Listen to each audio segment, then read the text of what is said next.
Namaste. It is a privilege and my great pleasure to host this conversation themed around the book Development with Dignity, Self-Determination, Localization, and the End to Poverty, which has been co-authored by Dr. Tom G. Palmer and Matt Warner, my Fireside Chat guest for today. Dr. Tom G. Palmer is Executive Vice President for International Programs at Atlas Network, where he holds the George M. Yeager Chair for Advancing Liberty. He's also Senior Fellow at the Cato Institute. Tom is joining in from Warsaw today. Also with us is Matt Warner, the President of the Atlas Network and the editor of Poverty and Freedom Case Studies on Global Economic Development. Matt is joining in from the United States East Coast today. Welcome, Matt and Tom, to this virtual Fireside Chat. Thanks so much, Lakshmi. It's great to be with you. Lovely. Thank you. Yeah, and we also have Parth Shah, who has piped in and says a big hello to all of us. So the more the merrier. So I want to dive straight into this lovely book.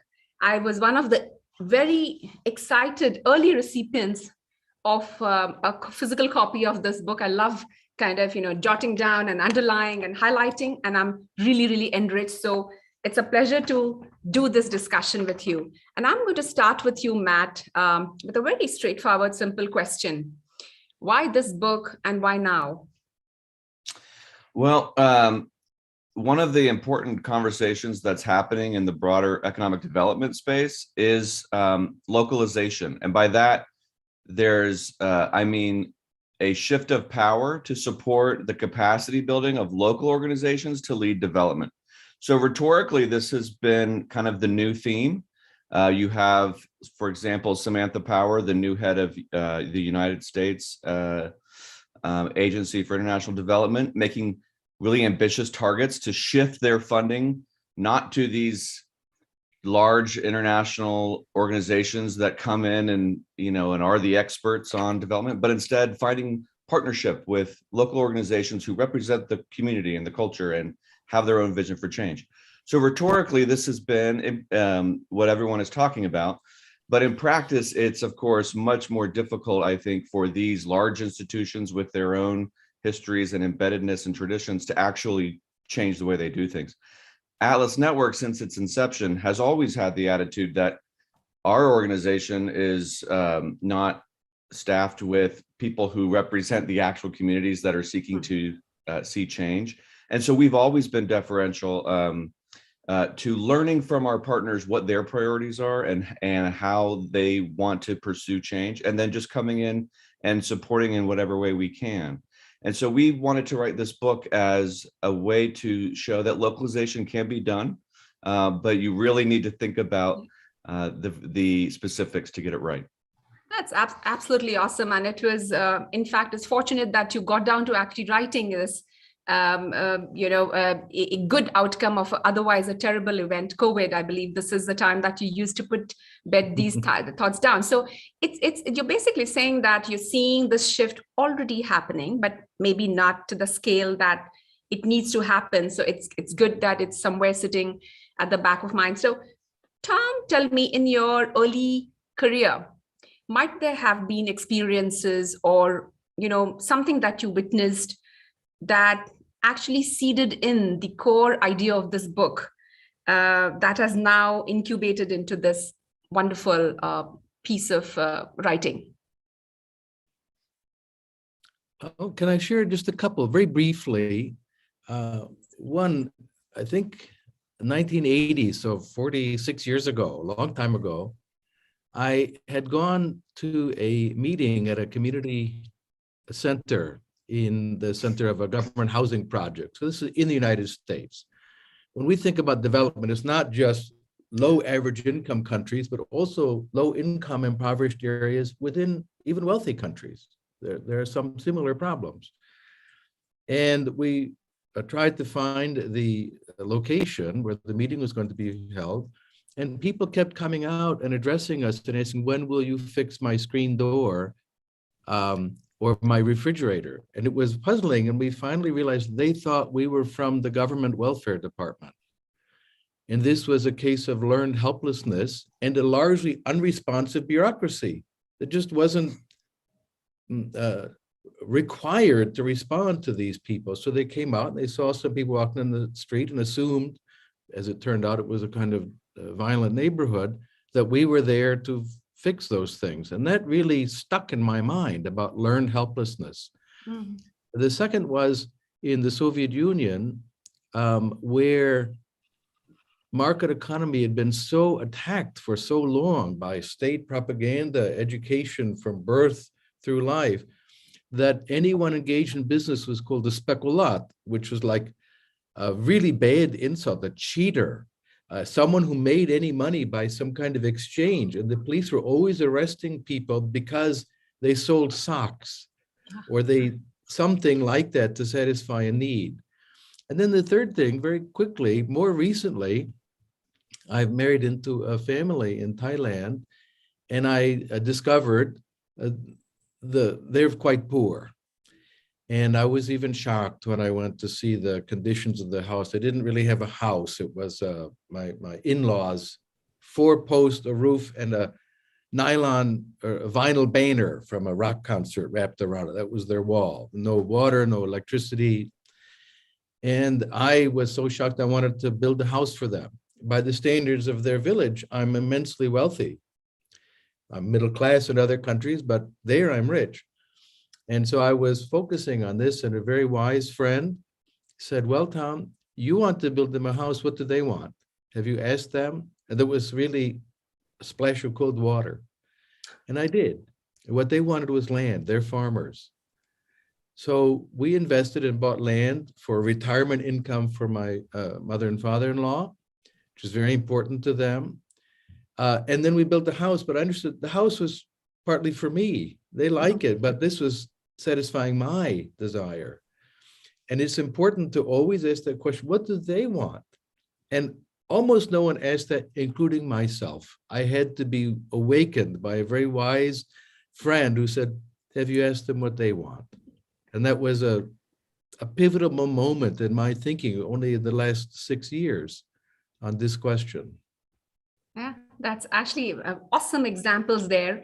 And a couple of things that I've picked up here is that this is not really only limited to so-called the developing world or the global south, but we're talking about a universal application of the idea of human dignity first, and localization, local determination first. And the other, I think I'm also feeling very gratified because as a new entrant into the libertarian and liberal world, and a newbie, as it were, I'm really humbled by the fact that if Dr. Tom Palmer also needed to remind himself of self-determination, even for something that pertains to so close to his heart and life, then well, I think I have a long way to go. So that's great. Thank you very much for sharing that, those lovely examples. And Matt, I'm going to now come to you specifically straight from the book. In the foreword to the book, Deirdre McCloskey very eloquently outlines the concept of adultism and about not treating adults as bad children or sad children. What is McCloskey talking about here, if you could share with us? Well, so of course, we were very much informed and inspired by Dr. McCloskey's work on dignity.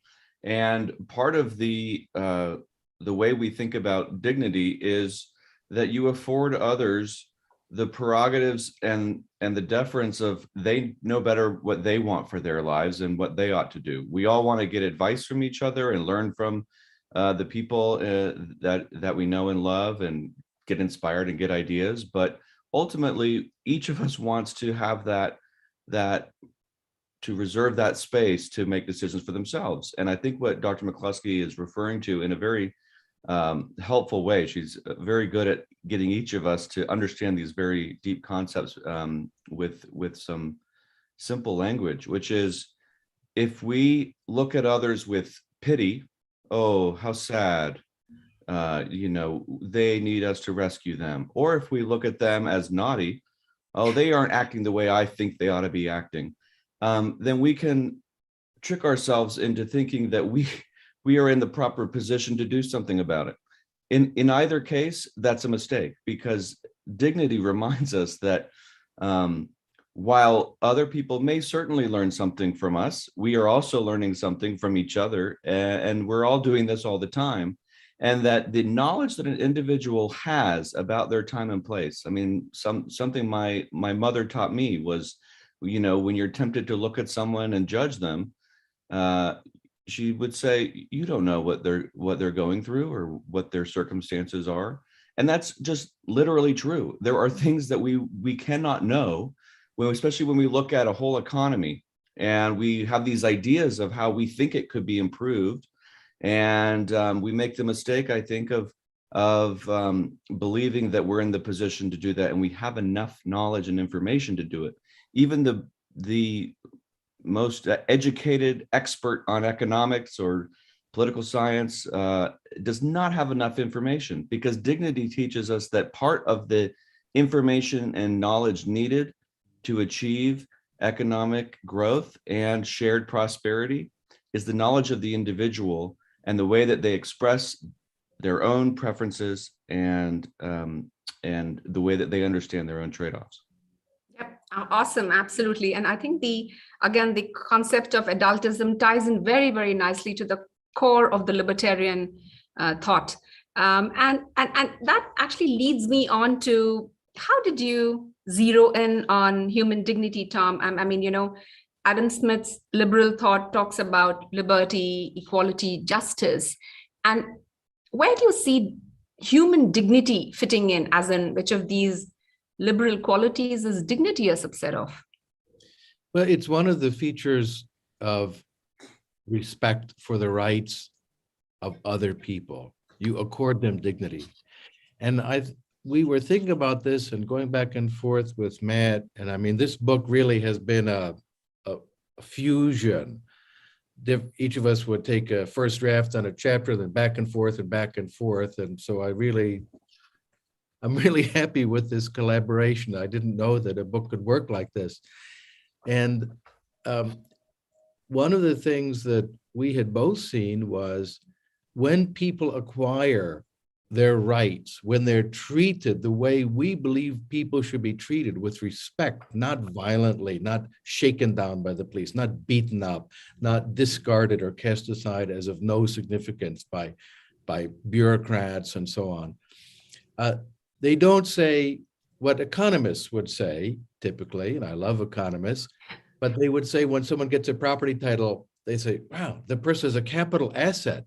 Now the person has an incentive to maximize the value of that capital asset, which is equal to, in a present value equation, the sum of all the future rents it will generate, discounted by the rate of interest. Never heard anyone ever say that when they get their first deed to the land they were born on. What they say is, now I can sleep in my own house. Now I have something to be able to leave to our children. Now in effect, now I'm a person. I am somebody. And that is capturing something that is an immediate benefit. The second point related to that is, economists and social scientists typically talk about cause and effect. Quite rightly so. We should ask, what's the effect when you make this change? What effect does it have? But those always take place through time. And you have to wait to see what the effect is. It's a complicated matter, the statistics and so on. But man, the dignity you feel is right now. The benefit is in your heart the moment you get it.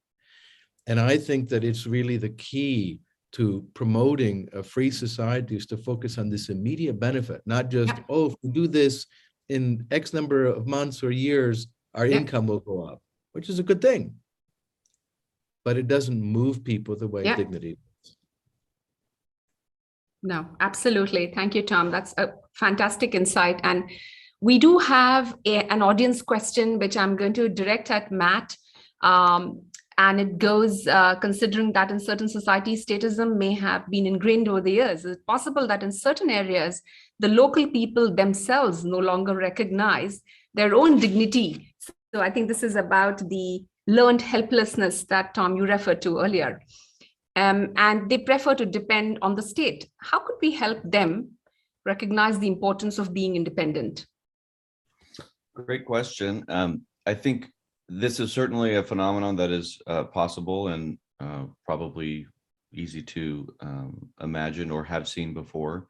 I think it's important to remember that it's not necessarily the case when witnessing some people who express these kind of sentiments. I'm reminded of a study done by the Overseas Development Institute where they interviewed refugees in a couple of different places. So it wasn't just one encampment or representative of one crisis, and asked them what dignity means to them. And there were, of course, some different interpretations across cultures, but two of the things that stood out were respect and self-determination. And one of the refugees said, look, we want to work. We appreciate the help, but what we really want is to make our own way. And we want the opportunity to be able to do that. So I think we should remember that even when there are examples or evidence of learned helplessness, we can still find within any cohort examples of people who have this within them. And I think it's important to start there. One of the strange terms that I learned as I researched for this book was this concept of positive deviance. And whenever I use this phrase, people look at me funny. But what it means is look for the people who are bucking the trend, who in that society or that community has done something different that is getting better results. And whatever they're doing is represents the seeds of the solution because it's already in context. As opposed to a best practice that we would take from somewhere else and try to make fit there. Yep. And so I think rhetorically, we have a lot of work to do on helping spread the word about this shared sense of dignity that we tend to all want, but then also to be looking for those, even in the most humble of circumstances, who can show us how in that context change is possible. Yeah, absolutely. And there are a lot of related questions which are flowing in, and I'm very tempted to take them on, but I want to pull us all back into the core of the book. It's also to give you a tasting platter of what lies inside the covers of this lovely book. And so, Tom, I want to dig into the specific, the example that you have quoted of Mohamed Bouazizi of Tunisia. And what is the subtext there?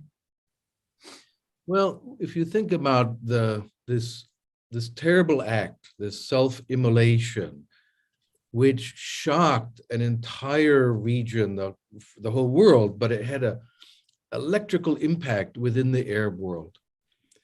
Because many people in such autocracies had become accustomed, it's related to the question you addressed to Matt, or that this audience member addressed. They'd been accustomed to being treated with disrespect, with being slapped down. And this very humble person, hardworking person, he supported his whole family, was a vegetable vendor. He goes and he borrows some money, buys vegetables, puts them out on his stand, sells them, gets enough money to pay back the loan and support his family. And he had been assaulted by the police, who were accustomed to shaking him down and demanding money. I think Indian vendors had experience with this for a long time as well. It's not unique to any one part of the world. And they humiliated him publicly and slapped him in public, and then confiscated his main capital, which was his scales, the electronic scales to weigh the vegetables. And as a consequence, he then went and wanted to get his scales back, and no one would talk to him. No one would see him. He was a nothing in their eyes. And he said, it's just so heartbreaking. He said, if you don't hear me or see me, now you will see me. And he went and bought some petrol and burned himself. And 1 year later, reflecting on this, we don't know much more about the man's thoughts because he perished in this terrible way. His mother, reflecting on it, said, it was for dignity. He didn't just want to get his scales back of this thing, something worth some money. It was his dignity. And then she said, dignity before bread. That was what moved him. And I think it's an experience that lots of people have seen around the world. Your colleague and our friend Parth Shah once explained to me in dealing with the Indian street vendors, he said, you have a woman who has a business and she's been doing this business for 19 years and it's never grown, never. It's only as big as her arms can go. Why is that? It's because when the police come, it's on a blanket, she can grab the four corners and run. That's why. Yeah. And it's a humiliation and it's a restriction on the creative power of that woman to have made a great business. Imagine if she had been under a different set of arrangements. She might be the proprietress of a financial fortune or a big store or a business. But instead, she's limited to something big enough that she can grab the four corners and run away. And I think that was such a powerful, searing, emotional moment that brought home the importance of dignity. That Mr. Bouazizi was stripped of dignity, and that was worse than being stripped of his assets. Mm-hmm. Very true. Yeah. And I want to bring in a related point and direct this to you, Matt. One of the startling points that is made in the book is about the hidden cost of indignity. So whereas we know that, dignity in itself can stimulate human enterprise and innovation, etc., but indignity, you have both written, creates shadow economies. Now, what are these indignities? So I think about Hernando de Soto famously said that looking at land, untitled land, that across the world we're probably sitting on, I think he said that at the time, this was 20 years ago, $1 trillion in sort of dead capital. And I think when we also look at the informal economy, sometimes people who are working on development, living in the nice urban centers, they look at the informal economy as some obstacle. Instead, as George Aidi, the African economist, has helped us understand, instead we should see the informal economy as untapped capital, as not just asset capital, but human capital. Because when we look at the way people are figuring out how to survive in those environments, we're seeing a great deal of enterprise and creativity and resilience. And so the indignities that happen in the informal economy come as a function of being kept out of the formal system. And when you're not part of the formal system, you don't have standing or recourse if you're mistreated. And many of the illegalities associated with the informal economy are really a function of not having the benefits of the formal system. And so crime comes with informality, even if it isn't what anybody desires. And so if we can find ways to have our formal systems become more inclusive, to make it as easy as possible, and a presumption of inclusion for anyone who wants to participate and work, not only are we responding to the call of a dignity first development approach, but we're paving the way to shared prosperity for all of our community or our nation. I think one of the things that, as Tom was just explaining, the potential of the imagined potential of that woman whose informality prevented her from expanding beyond these four corners. We know that potential comes through. In the case of Burundi, there was a man known as Papa Coriander who made things out of coriander, and he'd been doing this for decades, but he was part of the informal economy. And so his business was, he had 1 or 2 employees, and that was about the size he could grow. The think tank in Burundi worked with the government to show them that it would be a win for everybody, a win for the growth of the economy, if they made it easier for people to join the formal economy. And so they made it easier by, the regulations and the fees that were really made it too prohibitive. Fast forward a year later, after joining the formal economy, Papa Coriander has 100 employees. Unbelievable. What does that tell you about the potential of people who are working in the informal economy? They don't need us to come in and teach entrepreneurship. They don't need us to come in and give advice on business practices or agricultural technologies. Sometimes that may be of some benefit to somebody, but it's a really low probability endeavor. All we want to do for the best chance at success is a dignity approach that says, how can we honor the initiative and efforts of people who just want to work? Entirely awesome. I think the concept of treating the informal sector and the potential therein as untapped capital is absolutely fantastic and fascinating. And I think Center for Civil Society definitely thrives in trying to get that out of various marginalized and poor communities in India. Now, a related question, which is one of our participant members have put through, and I welcome either Tom or Matthew to take a stab at it. It goes, economists like Peter Bauer have always stressed on the dignity aspect of development. Why do you think their voices went unheard in the initial years of foreign aid efforts?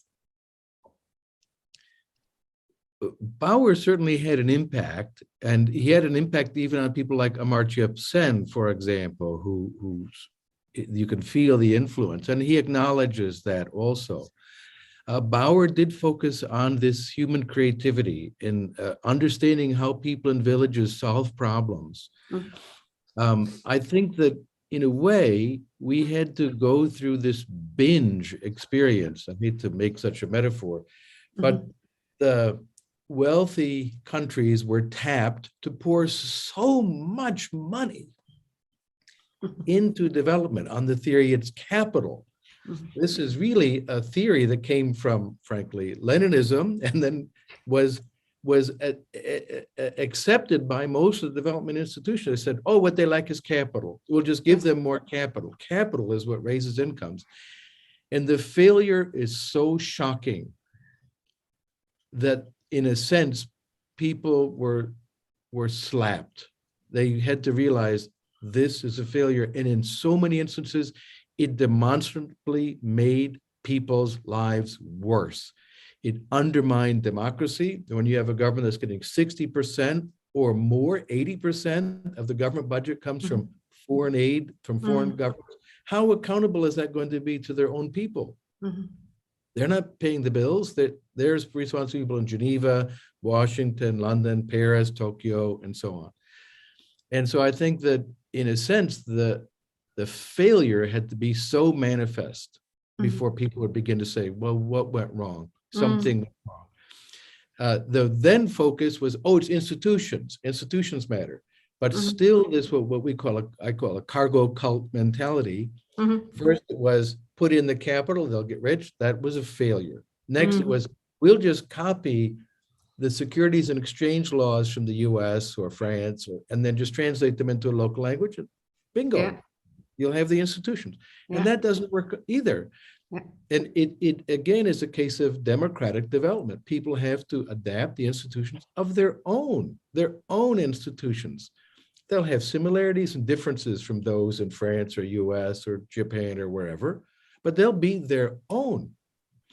And that's the direction we see the discussion about development going, and we think it's a healthy one, very much so. But it took failure after failure to get to Peter Bauer's insights and people saying, oh, that guy was onto something. Yeah, no, that's entirely kind of aligned with Amartya Sen also kind of commenting about the unfreedoms, that the best role that you could play is in removing the unfreedoms, and the civil society would make sure that the society thrives. Well, can I mention just one more thing that I think Amartya Sen was important for putting his finger on? It was something that Bauer and others had mentioned, and that is merely having the freedom to decide for yourself what to buy, when to buy, where to buy it, where to go, where to work, setting aside the material benefits that generates, which are demonstrable, just that by itself is a good thing.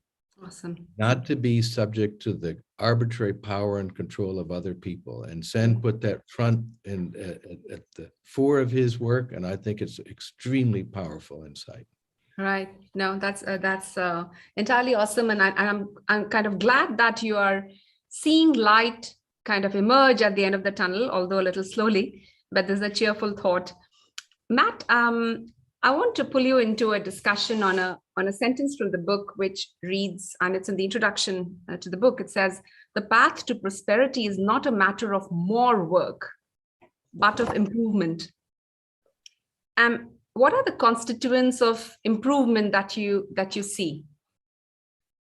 Well, I really like this description from Carl Schramm and Bob Lighton's newer book, Better Capitalism, where they describe kind of ultimately what is it that we're all after when it comes to a successful economy.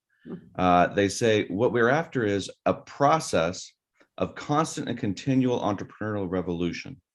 And if you really think about each word there, a process, we aren't just looking for entrepreneurship firms. You know, they also famously, along with William Baumol, helped us appreciate that you need mix of firm size as something that is a sign of a healthy economy, not just a couple of big companies and then a lot of small micro enterprises.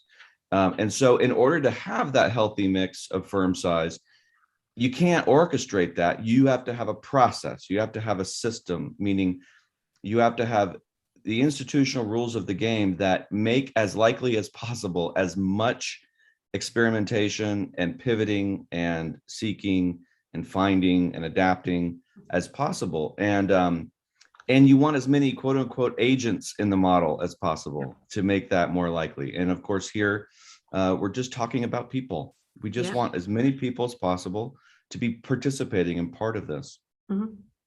And so the opportunity to work on this goal, how do we create a process?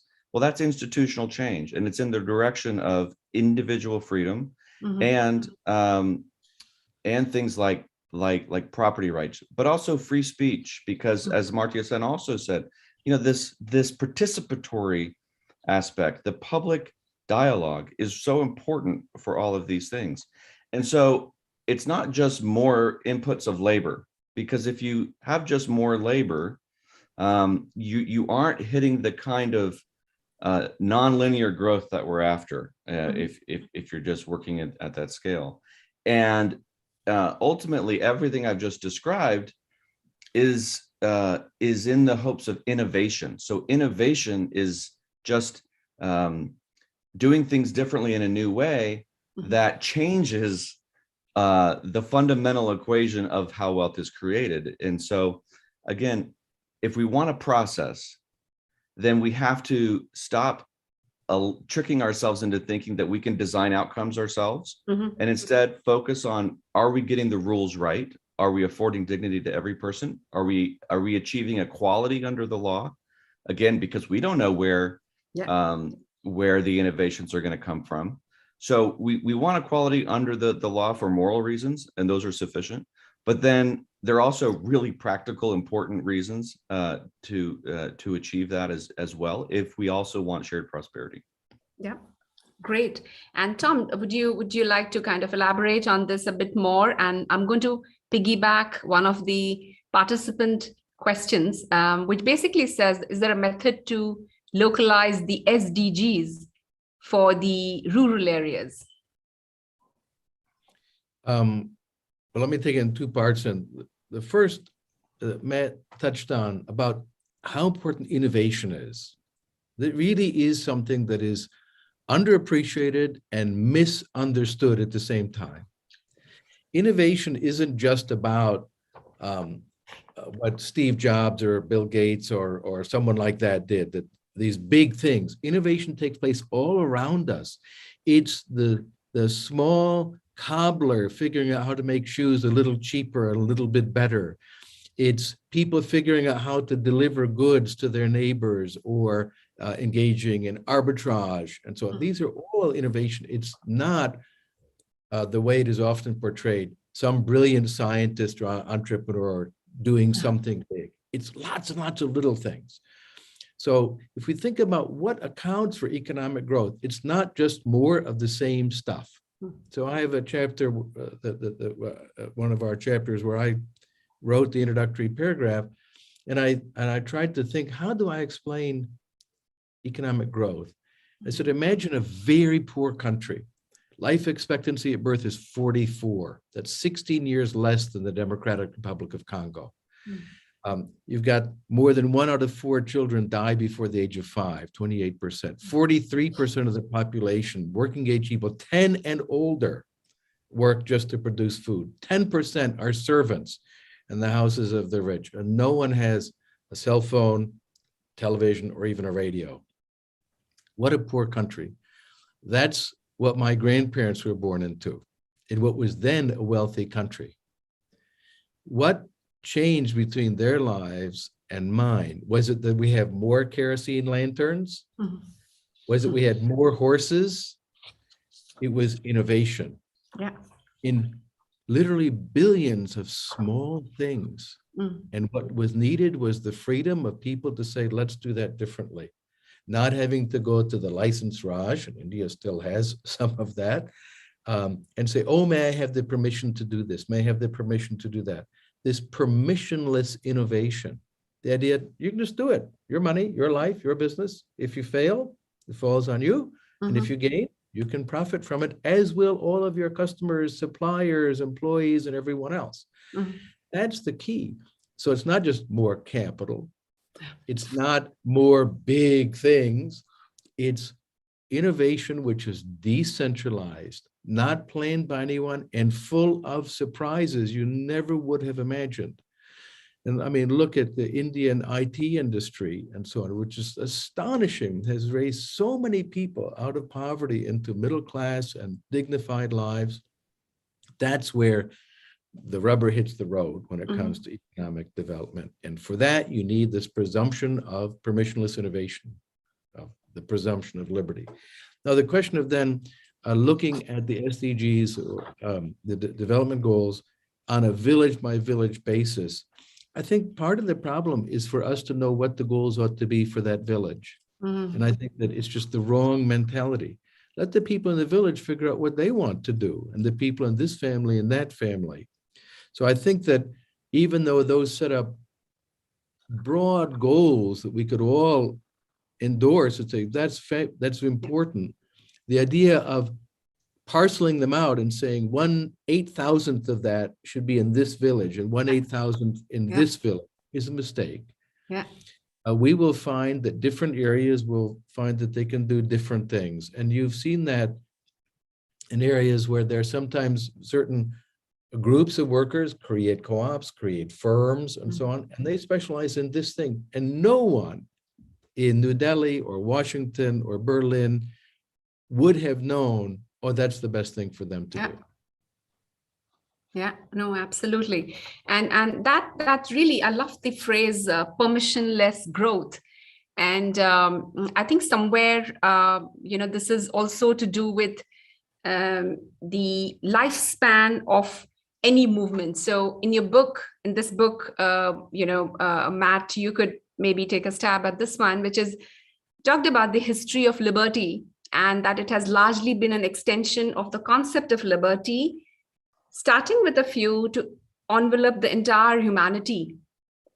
Now, might there be a thought that dignity, the concept of dignity, needs to follow the same long, tortuous path to universalization, or is there a shortcut? Well, I think one of the things that keeps me pretty motivated to participate in the larger international development conversations that are happening is that we're starting from a fairly universal premise.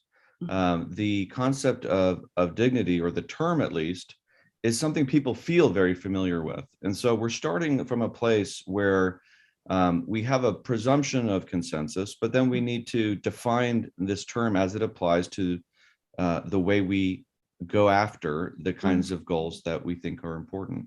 And so I feel more optimistic that a lot can happen quickly. There are some people who are working on this question, and at the very least, the appetite at the large institutional level is to take this seriously. Now, do I think that, am I defining for myself that success is only if we can get large foreign aid agencies to think like we do? I'm not sure that that's really what I'm after. I think mostly those of us who are invested in a network of private philanthropy and intellectual entrepreneurs who are looking to achieve institutional change to strengthen liberal democracy. I think what we are up to is really important, and we need to burden ourselves with the challenge of demonstrating at higher scale into the world that this works. So it falls on us to spread this message and demonstrate that it works.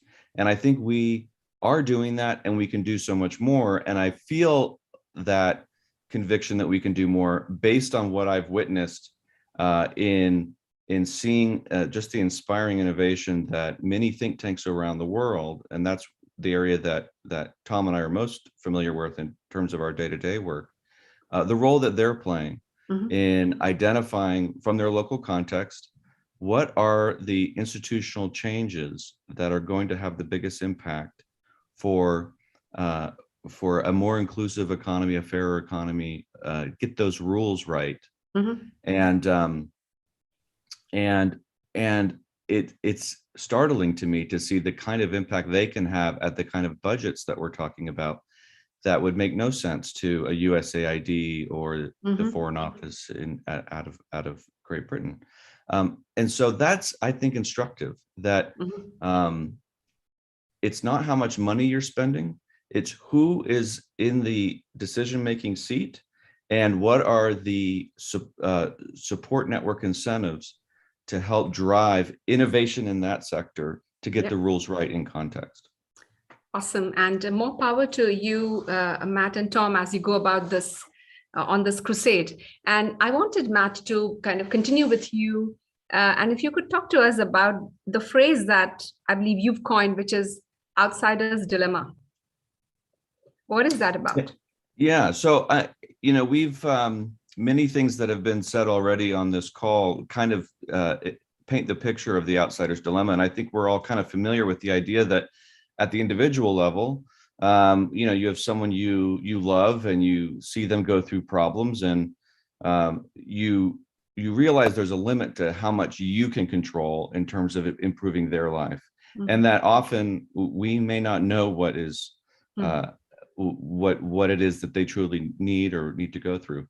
That principle is true at the community or the national level, that the key issue here is if you aren't part of the community that stands to either thrive or fail as a consequence of the changes being discussed, then you aren't really in the proper position to be making these kinds of decisions. Now, it's an outsider's dilemma because many of us as outsiders have good intentions. We want to see communities thrive.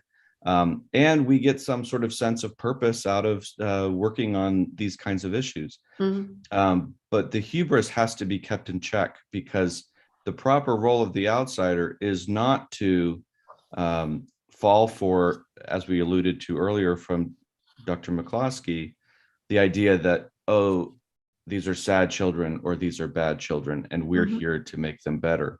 But instead to say, these are my brothers and sisters, and I have an opportunity to play some small role in supporting the growth efforts that they care about. But I need to make sure I mind my P's and Q's, that I understand that while it might be beneficial and fruitful for all of us to share ideas, we're big fans of the globalization of ideas and a rich intellectual conversation and learning from different institutional examples, absolutely. But who's deciding what exactly is being pursued and how to pursue it. That is something that that outsiders should check themselves short of. Yeah, absolutely pertinent point. And there's a lovely participant question, a slightly longish question, but is it actually related to I'd request Tom if you could please kind of take a stab at this one. So it talks about individuals often take a short-sighted view of their own development, while the state and the academicians take, or at least are expected to take, a long-sighted view of development. So when we talk about human dignity or a people-centered approach, how can the state and the academicians reconcile such opposite views or help the individuals with long-sighted views? Likewise, two groups of people in a particular area may see development in opposing terms. How can these be reconciled when we consider development with dignity? And I would just load this up further. It's a longish question. I'll make it longer by essentially asking you, how do we know that we're on the right path? Or is development, the process of development, all about experimentation? Wow, there's a lot loaded in those questions. I do think it's very much about experimentation. It's about finding what works. And one thing that I'm critical of is the idea that there's best practice. We hear this term all the time. Find best practice and then apply it. Tell them the best practice. How do we know it's the best for them? How do we know it's the best in that circumstances? The Danish property law is very good in Denmark. Does it mean that if you translate from Danish into Malayalam, it'll be the right one for Southern India? Does that make sense? It doesn't. And so we need lots of experimentation. Now, that doesn't mean we don't see convergence. People converge on things that work. There's a reason why you find pyramids around the world. It's not because aliens visited us. It's because when you stack rocks in a pyramidal shape, they don't fall down. So that's a pretty good explanation. People converge on that shape in lots of different societies and cultures. And so people can converge on common experiences in property and exchange and contract law, but they have to do the converging. They can't have something just imposed on them. So that's one point, is experimentation is so vitally important. The second is, who has the longer term view? And I think the evidence, just to be honest, is that people who hold arbitrary power over other people tend not to have their long-term interests in mind. It's a general tendency. And they just substitute their preferences for those of other people. So I think it is a mistake to look at poor people and say, oh, they're poor because they don't think about the future. This generally is not the case. There are, of course, some cases where that would be true of this individual and that individual. But when you look at whole communities, this is false. There are people who have long-term views, people who have short-term views, and our social interaction is sorting those out. There's nothing wrong per se about having a shorter time horizon than your neighbor, who's more willing to save than you are. There's nothing bad about that per se. It is a mistake to think that political leaders, whether they're in democracies or autocracies, inherently have longer time perspectives. That is demonstrably false. It is not true. Let people work on their own time horizons and interact in the market economy. And I think the empirical evidence is it's much better. So directly to the question that was posed, what should governments do? If they really want to have a long-term understanding of societies improving, get the rules right. Matt mentioned this, get the rules right. And that's really important. And it starts with acting in a rule-governed way rather than in an arbitrary way.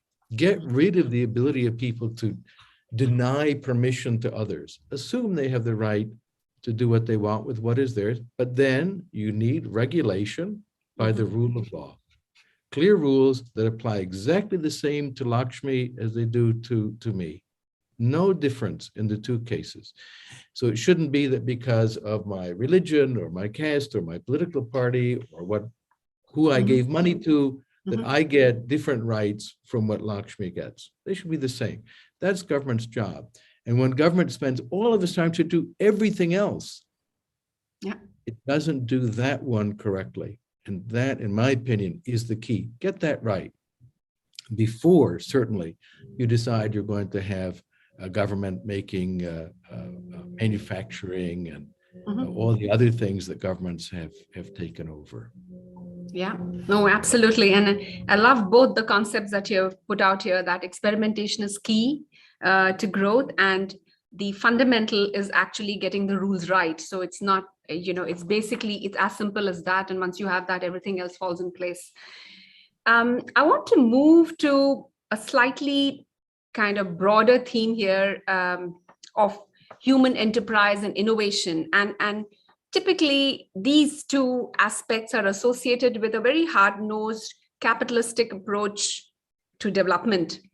And therefore, I ask if human dignity as a concept, and it's admittedly a slightly soft concept, does it come in the way of human enterprise and innovation? I mean, is it more in the welfarism zone as against the meritocratic zone?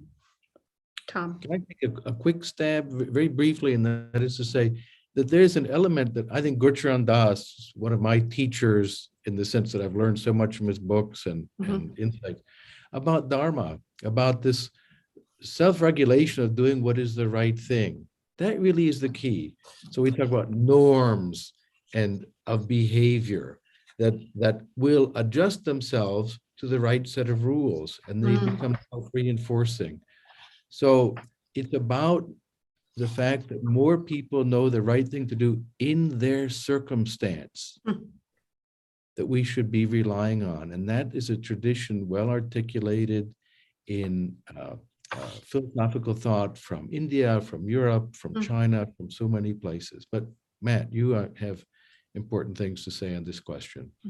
Well, I think it's a fair question. There certainly is representation in the dignity debate and development that is sort of positioned to be anti-capitalism. I think I'm not too discouraged by that, because I think what we're also in the middle of is reaching new understanding of what we're after, whether we call it capitalism or, as Deirdre McCloskey calls it, innovism, to distinguish it from what some call capitalism, to be inclusive of many of the failings of the market economies that we've seen. And by failings, I don't mean dips and loss of wealth. I mean the privileges and the backdoor arrangements, the inequality of treatment by the law. And I think that certainly has damaged the reputation of some of what otherwise should be seen as a very sort of universally moral system. And so we have work to do on both fronts, but I don't think it should discourage us from appreciating the opportunity that the term dignity has and the concept has to help illuminate new paths forward. Because if you take the concept of dignity as your starting point, it will help clarify many of the very practical questions that the development community is wrestling with now. For example, what is the role of a project analyst or a measurement and evaluation team member at a philanthropy? How do we set priorities? I think what many people don't understand is that the alternative to this sort of top-down, outsider-led development is not free for all, give all the money indiscriminately to anybody that asks for it, as long as they're local, and don't hold them accountable. That's not going to help anybody. What we argue for in the book is continuing to look for innovations in the philanthropic sector at how we most productively partner as real partners with local organizations that have their own definitions of success, can argue and defend how they're going to measure their success, and make ambitious commitments to what they're trying to achieve. Yeah. And then philanthropy can hold them accountable to what they said they were going to achieve, not necessarily always tying future funding to, a very black and white definition of whether they succeeded, but whether they really were ambitious, whether they achieved something of meaning, and whether they learned through that experience what to do next, because it's about capacity building for local organizations, and the role of outsiders has to change. We can still be good partners in the sense of asking tough questions, expecting our grantees to defend their decisions, but also having a humility about how much we might know about the circumstances that people are going through. Yeah, thank you, Matt. And I can personally vouch for the tough questions. I'd like to move on to a specific aspect that you've touched upon in the book, Tom, which is to do with dalit capitalism. Now, do you believe that this is limited just to the poor or the developing world? No, not at all. I think one of the remarkable things that I've learned in visits to India, where my eyes get a little wider each time, India is not only a country, it's a whole world of experience and diversity, was the transformation in the condition of Dalit people in my lifetime. Actually, in just a small portion of my lifetime, half of my lifetime has been greater than probably over at least the last 1,000 years. Now, that's true of everyone in a sense, but their status in society changing. There are Dalit entrepreneurs and intellectuals and movers and shakers. I think this would have been unthinkable when I was a lad, in a sense. And when listening to speakers, Dalit speakers, talk about what was necessary to change your circumstances. So change name, change occupation, change location, and start afresh as a person of dignity and worth. And then what they have accomplished is really quite staggering. I mean, it's one of the most beautiful and expressive stories. There's more to go for this community and others in similar situations. I think about the Roma people in Europe is another example that have some similarities. But I think it is a kind of a model of what every society goes through as it develops, is that striving for dignity, and then with it come those things like a cell phone and connection with the world and school books for your children. These things, my experience with my own family, just having eyeglasses, which they didn't have. My mother-in-law could now see her grandchildren and she cried when she was able to have that experience. But that's just a microcosm of what all of humanity has gone through as we have had this development and growth in living standards. And the driving force, as Deirdre McCloskey has shown so well, but others as well, like Gurcharan Das, the driving force has been universal recognition of our claim as a human being on other people to be respected. And similarly, for us to realize, I need to respect those other people as well. That is the moral engine of development. Yeah, awesome. And Tom, since you're in Warsaw, Luis Miranda has a question for you. It is, of course, we are clear that you must be working to help save freedom here. It'll be great to hear your views on what's happening there, although it's off topic. Well, there's so many terrible things, but I'm working with our partner. CCS has sister organizations in Ukraine, Poland, Romania, Slovakia, and other countries. And we are I'm buying a minivan here in Warsaw. I didn't expect to come to Warsaw and buy a car. And so I'm going to be driving with medical supplies. Meeting people. I just really love them. Yeah. And the outpouring of civil society here is stunning. It's just amazing. Thousands and thousands of people often organized through our partners, but just spontaneously going, greeting people, helping them. And so that's what I'm going to be doing. And we have Atlas Network partners through the whole region and the whole world who are raising money and then really smartly thinking how to get life-saving things that people need, including generators and so on, as they're under this brutal invasion, unjustified, unprovoked seizure of another country. And now what we are seeing is the use of evidently thermobaric weapons, which are just monstrous in mass bombardment of cities. And this has to stop. I wish I knew the big geopolitical answer to this, to how to get Mr. Putin to stop.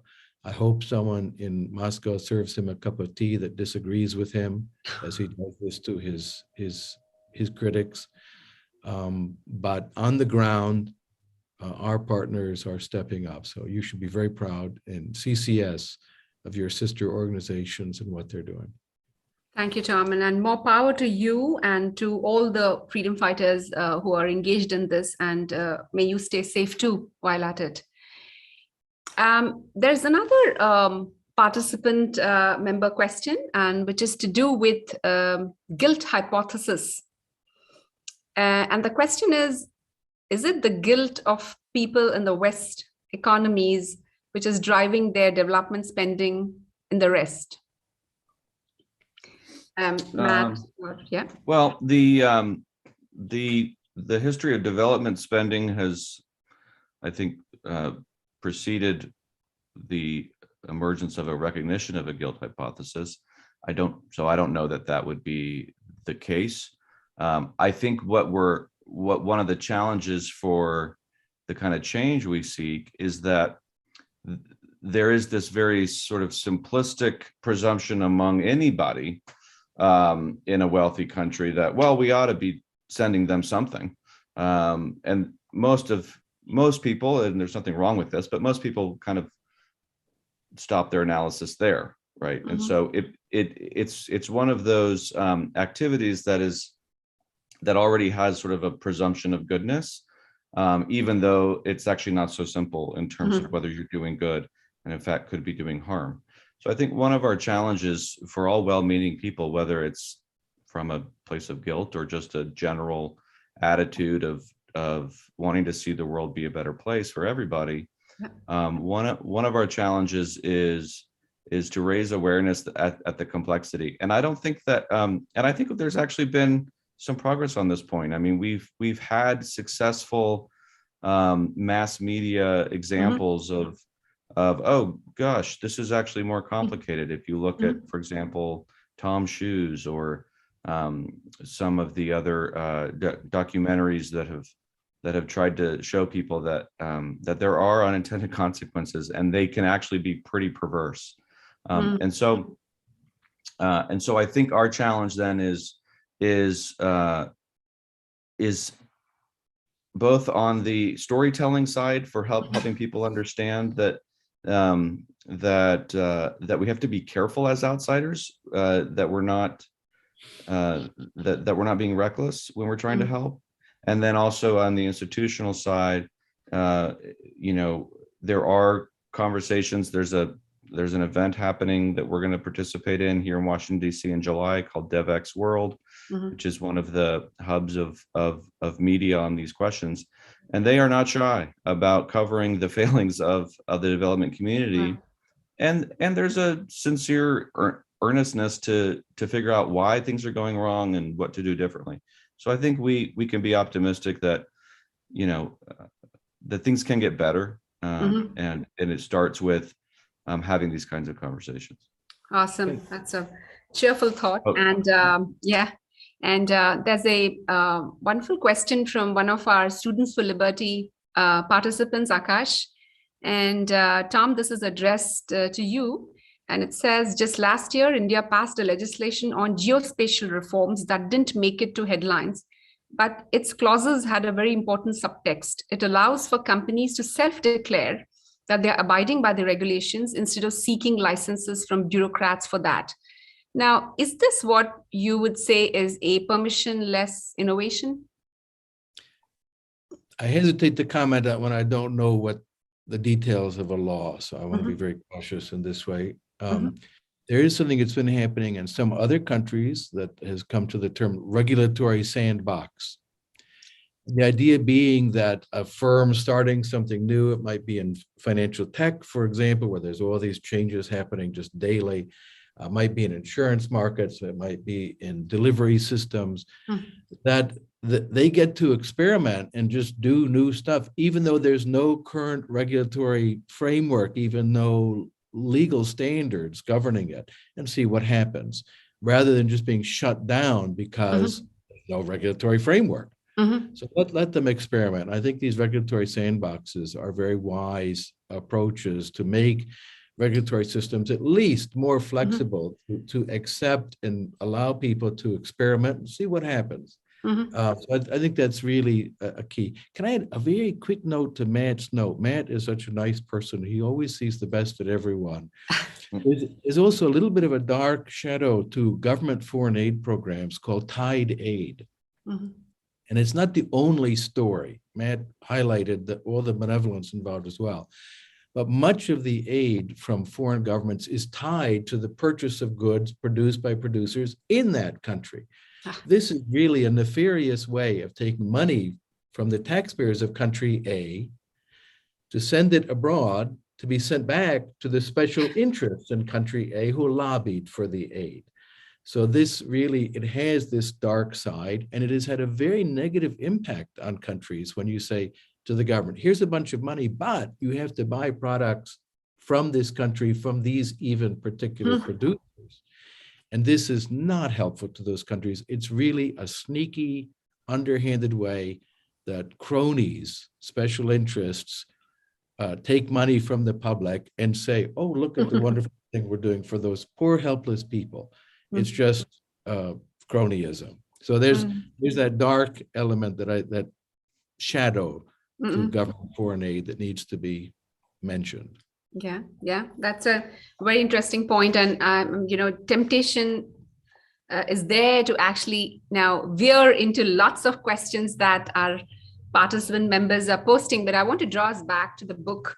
And Matt, do you see a role for civil societies in actually helping put human dignity first? Civil society is critical.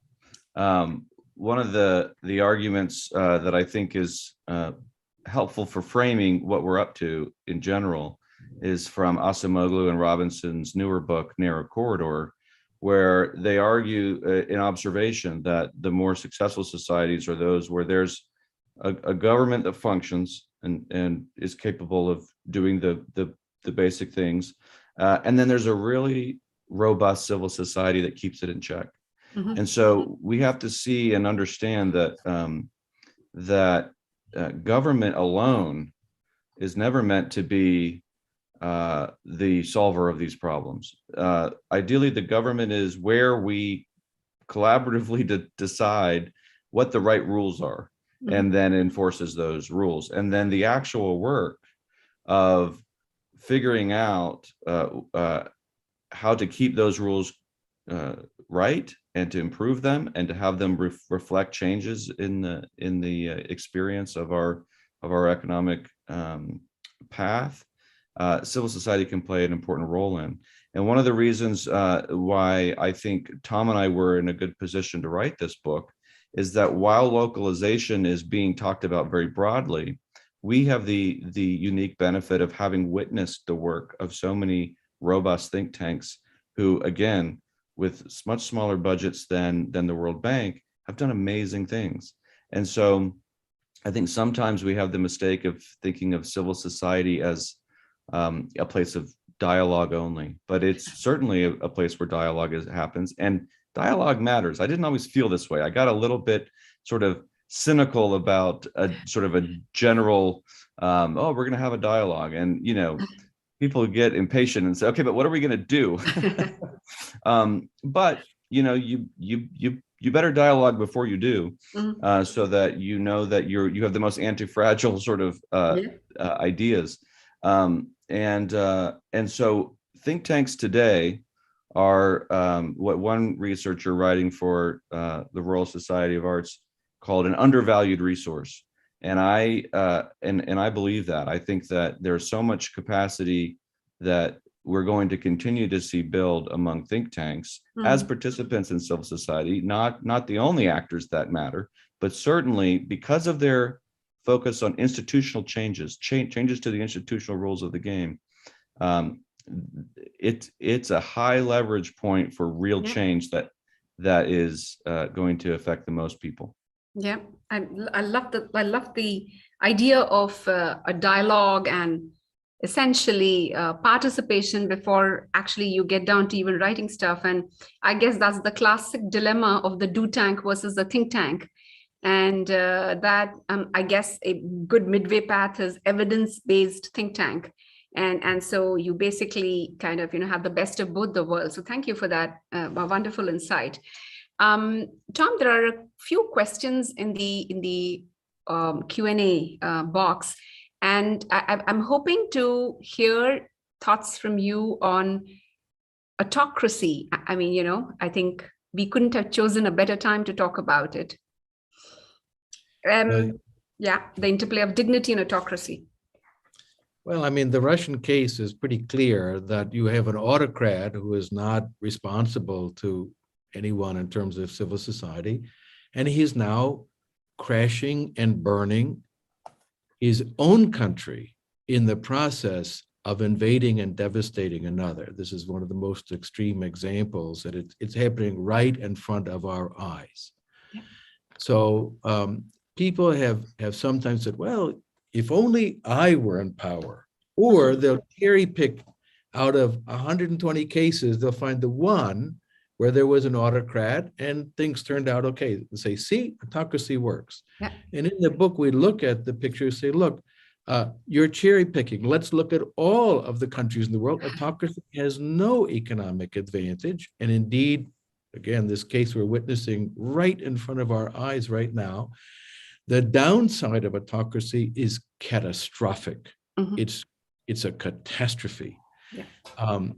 And so that although there are you can see some autocracies that have done okay because they import technology from abroad, you get to leapfrog over previous technologies. The downside of these is a disaster. There's no autocratic advantage at all. We've had for years people say, well, democracy is like a luxury. You get economic development and then you can afford democracy. It turns out that is not how the world works. It just isn't. That suddenly reaching a certain level, then they all opt for democracy. There are a couple of cases where you can tell that story. South Korea would be an example of that. Yeah. But those typically are outliers. When you look at the big picture, democracies outperform autocracies. And so the question is, when you're rolling the dice, don't assume you're going to come up with 2 6s. And that you're going to get the autocracy that will work. The evidence shows this is an extremely risky strategy. If you want to take something that has been shown to be more productive, stick with democratically accountable government in which people have the right to criticize, to run opposition candidates, to replace the government through free elections and so on. That is a much better path to economic development. So we are firm believers in liberal democracy. Yeah. Matt. Yeah, and can I just add one point to Tom's good comments there is that when Tom is saying in some few cases it may work, what we're talking about is in the sense of economic growth. Obviously, even in autocracies that achieve economic growth, there are other aspects of development, and development is not just material growth.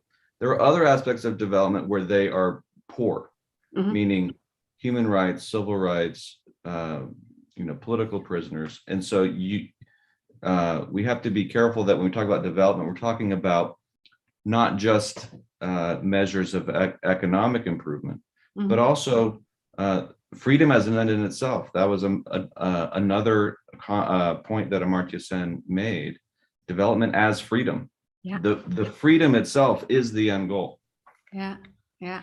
And thank you, Matt. And in fact, I want to draw you in, continue with you, Matt, on the question of role of institutions and in actually furthering human dignity.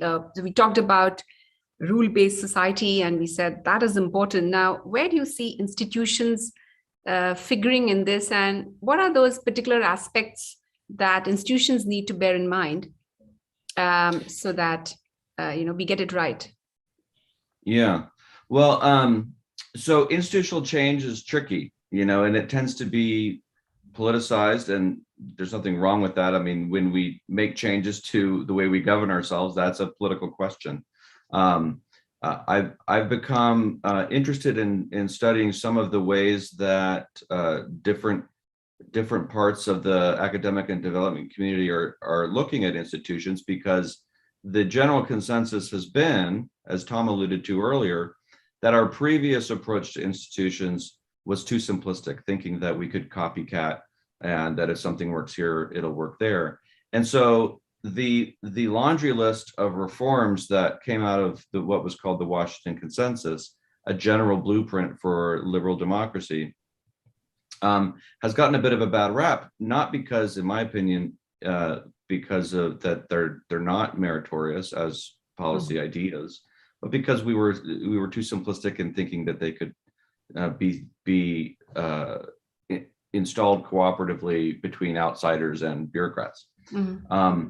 The opportunity now is to create a habit and a practice of locally led institutional change, because for some important reasons. And I'll point listeners who are interested in this question to Ivan Krastev and Stephen Holmes's book, The Light That Failed, where they have the hypothesis that much of the authoritarianism and the authoritarian populism that we see today is not necessarily a rejection of liberalism on its merits, but a rejection of the imposition of outside ideology. And the sense, the resentment of the idea that a superior model is going to come in and make you all better. And by the way, it has no idea what your own cultural history is or cares very much. And there's a way to achieve liberal democracy, the only way that really works, that doesn't ignore your own cultural history. And it can't do that if it's done right, which means you're part of that process. Mm-hmm. There's a mantra that people support what they help create. And I think we need to take that seriously. And that's part of the idea of dignity and its power to help us do things differently. And so the institutional changes that we want to see are probably very similar to what the now dismissed Washington Consensus prescribed, but applied collaboratively and with idiosyncrasy to reflect the actual cultures that are around the world.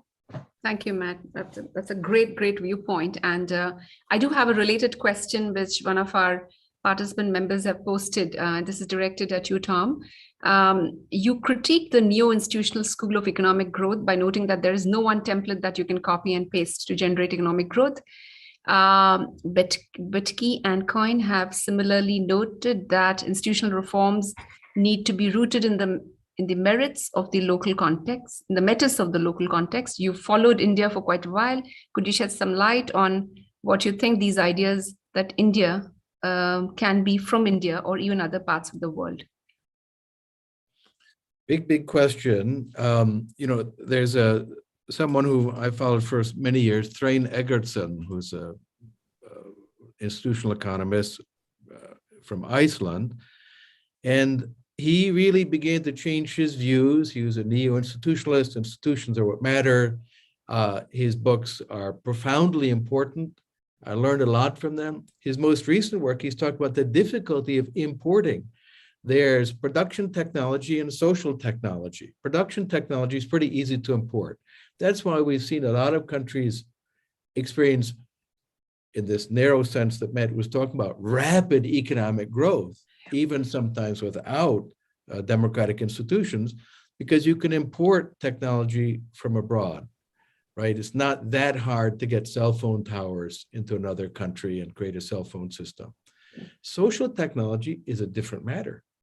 You can't just take the laws about securities in Canada and translate them into your language and say, here, have a securities market.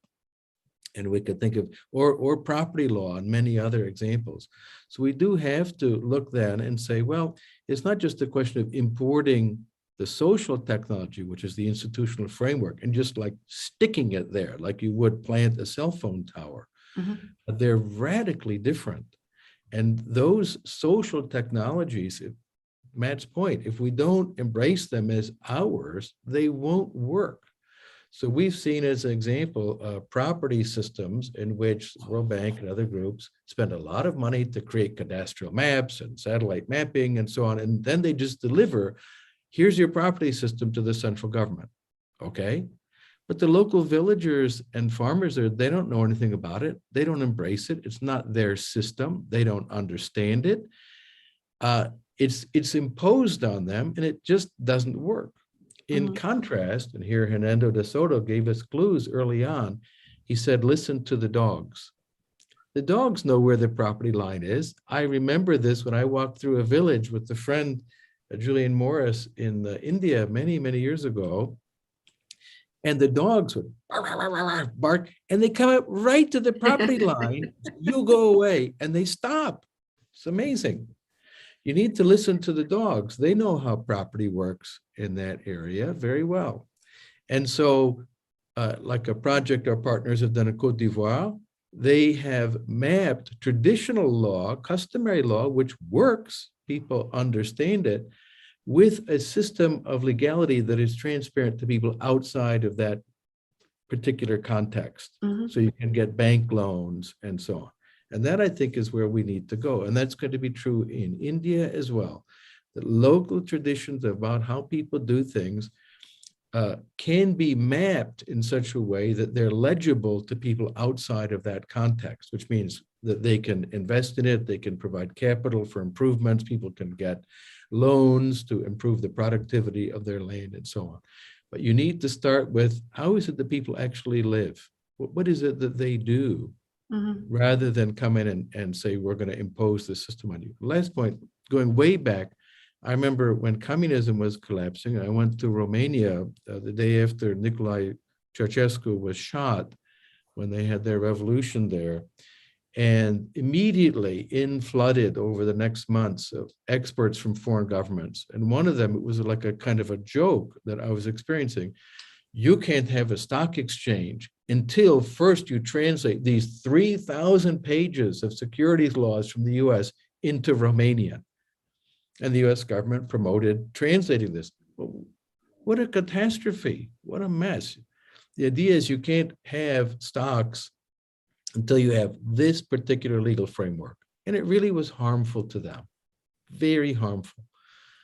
No one started that way when they started stock markets in Amsterdam and London and elsewhere. They grew up from how people solved their problems. And we shouldn't expect it to be any different anyplace else. Yeah. So this is an example of the worst practices sharing as against the best practices sharing. So yeah, thank you for those wonderful anecdotes. And we are near closing. We're about 5 minutes out, and I wanted to invite Matt, first you, for your kind of closing remarks, and just to cover any aspects of the book that you think are vital and we haven't touched upon. Sure. Well, I'll just reiterate my enthusiasm for and gratitude for the think tanks in our network that have helped us see the possibilities here. Institutional change is, we're talking about changing the rules. We're making a law better. Some of the opportunities don't have to be such big political fights. There's new research coming out, for example, demonstrating that some of the adoption of technological solutions at the ministry level, the digitization of different processes and procedures, has the unintended consequence of making those processes much more efficient for the user. So there are lots of ways that in innovation, as Tom alluded to, that you have the physical and the social technology. And I think think tanks are showing us that you can achieve these kinds of changes, sometimes without a lot of budgets, a lot of fighting, a lot of big campaigns. You just go in and have reasonable conversations and do the work. I'm not naive. There's lots of other important things that are going to require a lot more investment and a lot more resolve. And so we should be doing those things as well.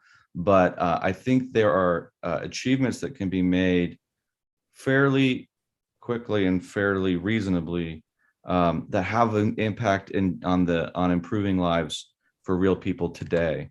And so I remain very keenly aware of the power that think tanks have to achieve that. And one of the things that we want to do is increase the number of case studies that are being produced about think tank work and about achieving change in this way, both because they're important stories to tell, and because in the broader development economics, some of the econometric work that has fallen short in terms of providing us real appreciation for the complexity in which change actually happens and the way solutions emerge, case studies can help us appreciate that better.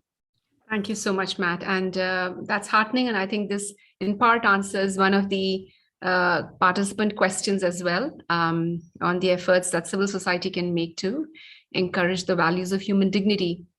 Over to you, Tom, for your golden words for us to conclude this session. Well, I think that I just want to communicate how wonderful it is to work with people like you, Lakshmi, like all of your colleagues, because the world is actually made better. I think about the work you've done with street vendors, millions and millions and millions of people who are vendors, but then also their customers. Their lives have been enriched by the dignity and all the opportunities for trade that's made possible. People like Tripti and Ambrish Mehta, and the work that they have done with tribals, because they listened to them. They actually went and listened and talked to them what their problems were. That has brought them the dignity of saying, this is our land, we can't be run off of it, and now improving it and generating more wealth for their families. Their children's lives are going to be better as a consequence. And then the ability, this is one of the great things of being in a network, people learn from CCS and from other groups what is working. And so in the United States, for example, there are people in think tanks at the state level who've been inspired by CCS saying, we need to do more work on the freedom of people to enter and start their own business. It's too difficult. And the watchword there is inclusion. People who are excluded, they need to be brought in. And that is so powerful. And I want to thank and respect and salute CCS and your many other friends throughout India. You're not alone. There's CPPR and other organizations in India that I applaud. I mentioned that the work that CPPR did recently on changing the shop closing laws and allowing women to work. This is so powerful, and these are visible. And I have to say, I don't want to be a proud person in life. I'm proud to be your friend and to be associated with you and to do my tiny bit to bring about this unleashing of human ingenuity through recognition of dignity. So thank you all. Thank you so much, Tom, for those wonderful words. And, I think the embers of freedom are always stoked by such lovely, encouraging words and seeing actually thought and action as you are right now doing in Warsaw. So more strength to you, and in turn, more strength to the set of freedom fighters who are sitting in think tanks and civil societies. I'll take this opportunity to extend a big debt of gratitude to Matt as well. It's very early, and you did not think twice before agreeing to participate in this fireside chat. I want you to know that this is also being streamed live. And so to that extent, apart from the participants on the Zoom, we also have the streaming live. So thank you very much, excuse me. And a very, huge thank you to the participants who have kind of really kept it alive, kept me busy reading the questions and kept Tom and Matt, in answering them. So thank you very much. Yeah. And I wish you well and take care. Thank you. Namaste. Thank you. Bye-bye. Namaste.